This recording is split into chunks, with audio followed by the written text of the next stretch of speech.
The Blue Jewel. Chapter 9. Part 1. Sharanes is certainly full of beautiful cities.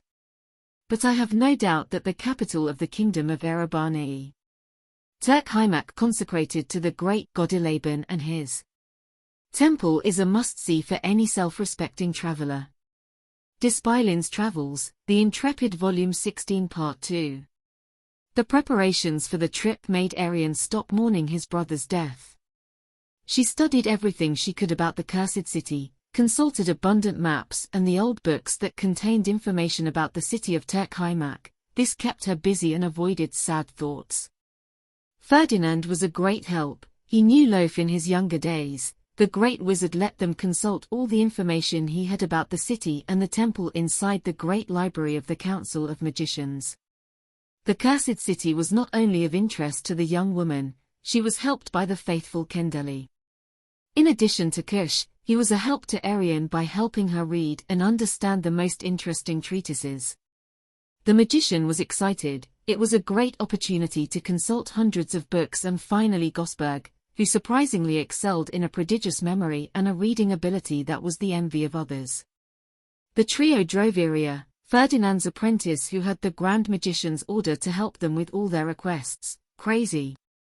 In the end, Arian was able to get an idea of what that great temple consecrated to Elaban was like and the history of the cursed city.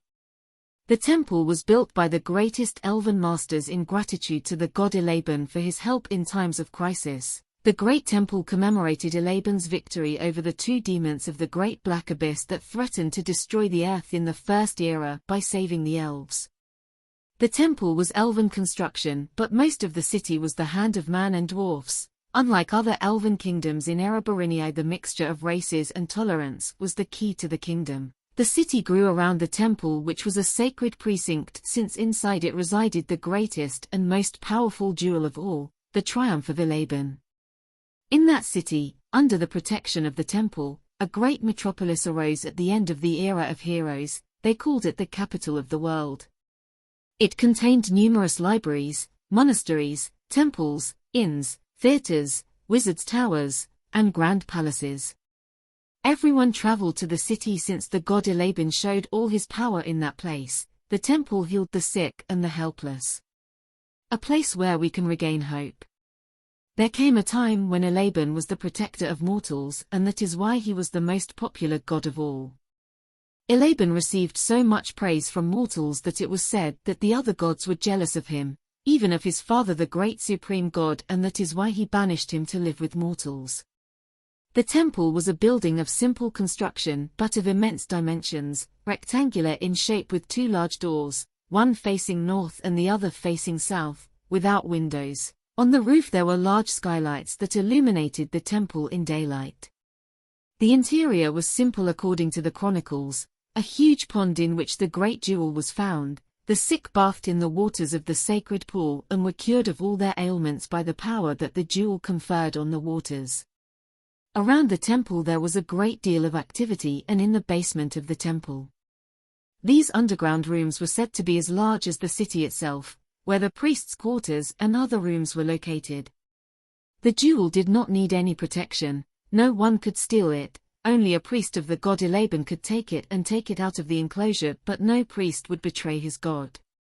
Everything was happiness in that great city until the curse happened and all its inhabitants were condemned, transmitting the curse at night to others. The world was saved by the action of some magicians who created a magic wall as in the First Era. That noble action created the Order of the White Robes, and the dam took refuge in the city, and because of the water it was impossible for them to advance. The currents carried their ships back to the cursed city, and there they stayed. One era ended and another began, the era of the damned. Time passed and the men were gradually approaching the cursed city to plunder. They realized that as long as the sun reigned there was no danger except for the state of the ruins. The relics of the cursed city were very precious. They had to find the quickest way to reach the temple, remove the jewel and return. According to the latest reports of the looters, it was something very affordable, but if for some reason night fell, only eternal damnation awaited them. The calculations were first to arrive at the port at dawn, before noon to enter the temple and be back in the afternoon, a simple plan. They headed for Ulbiana, the great capital that gave the kingdom its name, although many called it by another name, the Jewel of the South, a great city that once paled in comparison to the Cursed City but now had no competition even before the capital of the Black Empire, only the Palace of Heaven more than beat it. The Council of Magi spared no expense. They stayed in the best inn in the city where the nobility of the kingdom stayed. More than one nobleman looked at them with contempt when they entered. Many knew of the help of the mercenaries to their enemies in the north, but the name of Aras commanded too much respect, and also the city was a hotbed of rumors. The state of the king was very delicate and there was no clear successor. Intrigues ran from all corners, but except for Gosberg no one was interested in these rumors. The next morning they embarked. The ship was the best that gold could buy. An elf design that is not very well known ended up in the hands of the captain, the great Labrez, who knew Gosberg and whom he greeted with great joy. Is there anyone who doesn't know little Denka? The captain inherited the ship from his father, and from what was rumored Gosberg had to do with his father gaining command of the ship. The ship was a prodigy, with an elegant figure and 2 large masts. Labrez was used assiduously by the Council of Magicians. They paid very well and traveled all over the world on his strange expeditions. He had sailed all the seas, he had even looked at the coasts of Istamir where those who do not die live. Labrez, once embarked, set sail for the Cursed City. He informed them that in 5 days they would reach their destination and then wait until the morning of the 6th to disembark. He was used to sailing these waters, although the council did not know. Many magicians in a personal capacity paid a lot of gold for Turk Hymak's relics. The crossing was calm. At the end of the summer the sea was calm. In addition, the currents pushed the ship towards the Cursed City. Only by sailing in the sunlight and maneuvering correctly could you leave the city. On the 5th day they saw in the background the great towers of Truk Hymak. The walls received them. Captain Labrez maneuvered in circles, calculating to arrive just as the first ray of the sun was rising. Arian could not sleep. She was awake watching the silent silhouette of the city. Vanus approached and wrapped the young woman with a blanket. The boat turned and began to sail towards the coast. "We move!" Arian exclaimed. "Within 2 hours with the first rays of the sun, we will arrive at Sit Mil List." Sit Miles. It means cursed place.